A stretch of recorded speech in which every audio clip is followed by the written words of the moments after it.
हो जाए? नहीं, लाजमा नहीं है, एंड स्टेज पे आ सकता है। जब एंड स्टेज होती है, डायबिटीज़ के गुर्दे ख़राब हो तो उसकी 3-4 स्टेजेस हैं। आखिरी स्टेज जो है उसको कहते हैं end stage renal failure. End stage जी हाँ, जिसका इलाज सिर्फ ट्रांसप्लांटेशन या डायलिसिस है। ये जब स्टेज नज़दीक आने लगे ये तो स्टेज कौन सी होती है? फंक्शन कितने कॉम्प्रोमाइज हो जाते हैं? नहीं, देखिए ना, जो अगर 50% हमारे जो गुर्दा है ना उसमें नेफ्रॉन होते हैं छोटे छोटे जो फिल्टर करते हैं यूरिन को, अगर वो 50% डैमेज हो जाएं तो हमारा यूरिया क्रिएटिनिन बढ़ना शुरू होता है, जो आम टेस्ट हम कराते हैं गुर्दों की। उससे बहुत पहले प्रोटीन आना स्टार्ट होती है जिसको हम कहते हैं albumin, micro albumin urea word एक यूज़ करते हैं। वो लाजमन हर साल शुगर के मरीजों को चेक कराते रहनी चाहिए ताकि पता चले कि गुर्दों पे असर कॉम्प्लिकेशन स्टार्ट हो गई है। अच्छा साहब, मुझे ये बताइए कि कुछ चीज़ ऐसी भी होती है कि पेनक्रियास में एबनॉर्मल सेल फॉर्मेशन, जो मैं कार्सिनोमा यानी कि मैलिग्नेंसी की तरफ जा रही हूँ, तो उससे भी एक्स्ट्रा इंसुलिन प्रोड्यूस हो रही है? हाँ जी हाँ, इस तरह से भी होता है। कुछ इस तरह के सेल्स पाए जाते हैं कार्सिनोजेंस जो कि इंसुलिन प्रोड्यूस करते हैं, और इंसुलिनोमास डिफरेंट किस्म के जो होते हैं उसको आप देख सकते हैं कि पेशेंट जो है वही, जैसे अभी बात हुई कि हाइपोग्लाइसीमियास को एक्सपीरियंस करता है। इसके साथ साथ मैं आपको बताना चाहूँ कि रिस्क फैक्टर एवेलुएशन भी प्राइमरी केयर में हम उसको बहुत इंपॉर्टेंस देते हैं। जैसे अभी सर ने बात की कि एंड स्टेज रीनल फेलियर पे जाने से पहले हम अक्सर एजुकेट करते हैं अपने पेशेंट्स को कि जब वो आता है तो डिफरेंट टाइम पीरियड्स में वो अपने आंखों का मुआयना भी कराए। आंखों के मुआयने में हम उसे कहते हैं कि रेटिनोस्कोपी जो होती है, यानी आंख के पर्दा जो है उसका चेकअप करवाए।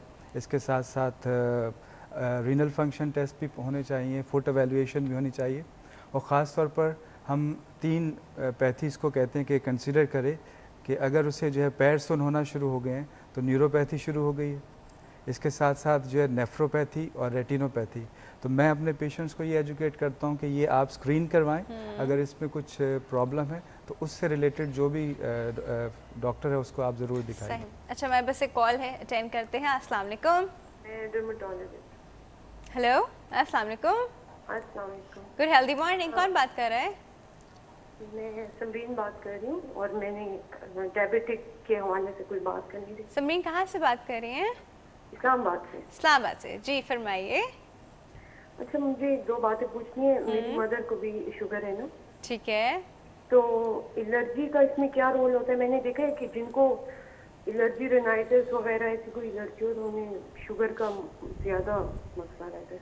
एलर्जिक रेनाइटिस मतलब, अच्छा ठीक है, उनको आपको ऐसा लगता है कि उनको ज़्यादा होती है? ओके। एक शुगर का दिमाग पे क्या असर होता है? ठीक है जी। और एक नाश्ते से लेके डिनर तक जो प्रिकॉशंस है ना शुगर वालों की, प्लीज वो बता दें। ठीक है जी, हम आपको बताते हैं। एक और बात, दवा से जितने भी शुगर में जो दवा यूज होती है ना, बाज़ लोगों को ये भी बताने है कि हमें क्या यूज करना चाहिए मेडिसिन में। वो तो डॉक्टर बताते हैं आपको। वो खुद से यूज, ज्यादा लोग जो है ना मेटफॉर्मिन यूज कर रहे हैं शुगर वाले। ठीक है। तो आप उन्हें बताइए कि मेटफॉर्मिन के क्या, ये किस फॉर्म में लेनी चाहिए, मतलब क्यों लेनी चाहिए और कब नहीं लेनी चाहिए, क्या साइड इफेक्ट्स हैं? ठीक है, क्या साइड इफेक्ट्स वगैरह हैं, इसकी प्लीज ये डिटेल्स बताओ। चलें जी, बहुत relevant questions again. Thank you so much for your call. Sir, पहले आप भी मेटफॉर्मिन पे थोड़ा सा क्लियर कर दें कि मेटफॉर्मिन हर कोई खाना शुरू कर देता है, वो लोग भी खाना शुरू कर देते हैं जिनको शुगर नहीं है वेट लॉस के लिए। जी हाँ, मेटफॉर्मिन जो है वो असल में नॉर्मोग्लाइसेमिया करती है, और ये बेगोनाइड एक ग्रुप होता है हमारा और हाइपोग्लाइसेमिक एजेंट का, उसमें दिया जाता है। ये पीसीओज में भी प्रिस्क्राइब की जाती है।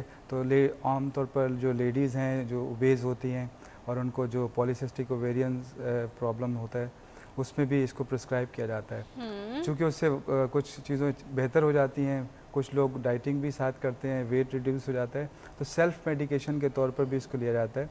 और मैंने तो ऐसा भी एक्सपीरियंस किया है कि अगर कोई ये फैसिलिटी दे रहा है कि आप उसके पास ग्लूकोमीटर है और वो शुगर टेस्ट कर रहा है और उसकी एक छोटी सी फार्मेसी है, तो ही कैन ईज़िली प्रिस्क्राइब कि भाई आप मेटफॉर्मिन ले लीजिए, वो आपके लिए फ़ायदेमंद है। तो मेटफॉर्मिन जो है वो ख़ास तौर पर मैं आपके तवज्जुह से बताना चाहूँगा कि बहुत से जो फेलियर्स हैं उनमें कॉन्ट्रा इंडिकेटेड है, जिसमें हार्ट फेलियर, लिवर डिजीज़ हो या रीनल फेलियर हो, तो इसमें ये कॉन्ट्रा इंडिकेटेड है।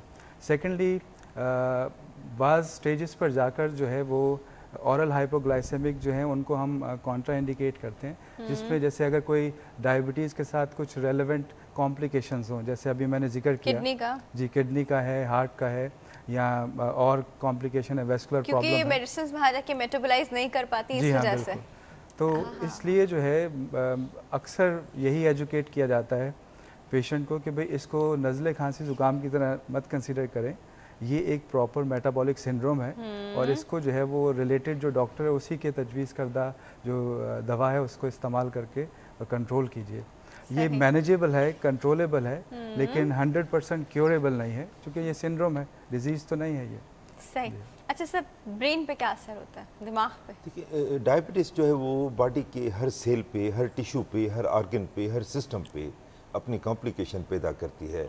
उसमें ब्रेन पे भी आता है। ब्रेन के अगर कहा जाए तो दो तरह के हो सकते हैं। एक तो स्ट्रोक होता है, जिसको हम स्ट्रोक यानी फालिज, ये नॉन कॉम्प्लिकेशन है। ये कैसे कॉज करती है? ये देखें ना, जो शरियानें हैं खून की, उनमें कोलेस्ट्रॉल की ज़्यादती की वजह से वो सिकुड़ जाती हैं।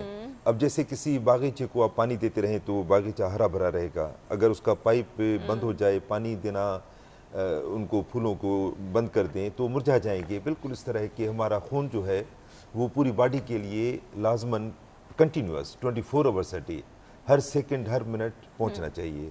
अगर वो किसी वजह से खून नहीं पहुंच पाता, क्योंकि शरियानें सिकुड़ गई हैं कोलेस्ट्रॉल की वजह से या एथेरोस्क्लेरोसिस जो प्रोसेस कहते हैं, तो उसकी वजह से खून दिमाग में और पूरी बॉडी के टिश्यूज़ में नहीं पहुंच पाता और वो फंक्शन करना छोड़ देते हैं।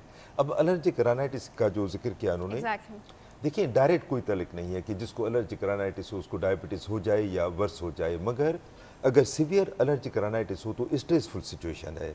तो स्ट्रेस और स्ट्रेस हार्मोन जब प्रोड्यूस होते हैं तो शुगर को डिस्टर्ब कर देते हैं, क्योंकि इंसुलिन वाहिद हार्मोन है पूरी बॉडी में जो इंसुलिन जो शुगर को कम करता है। बाकी सब इंक्रीज करते हैं। बाकी सारे कॉर्टिकोस्टेरॉइड जब रिलीज होता है तो जी हाँ, स्ट्रेस हार्मोन मेन वही है, एड्रेनलिन, नॉरएड्रेनलिन।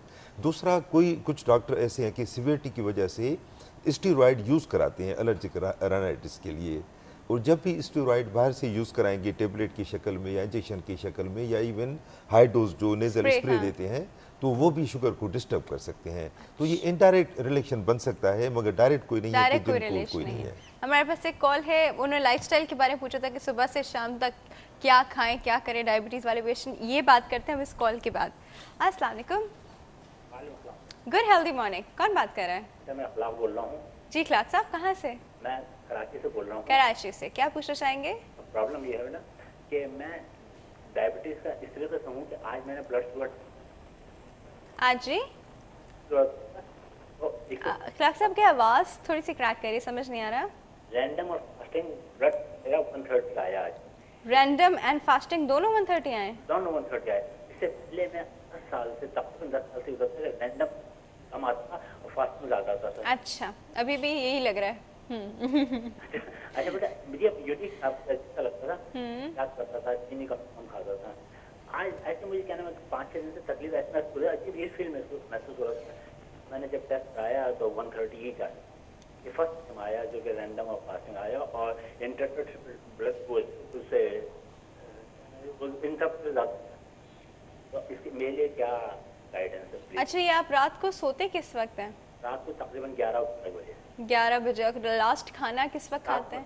8 साढ़े 8 बजे खाना। 8 साढ़े 8 बजे आप खाना खा लेते हैं, फिर सुबह आप ग्लूकोज चेक करते हैं तो 130 तक आती है। अच्छा, जब सुबह जो मैं करता हूँ नाश्ते में डबल रोटी वगैरह खाता हूँ, चाय पीता हूँ और शक्कर कम से कम होती है। ठीक है, वो तो आपने फास्टिंग की बात की ना। अच्छा, फास्टिंग मेरा ब्लड शुगर हमेशा 100-105 ऊँचा आता था। 3 महीने बाद आया तो 130 ईच आया।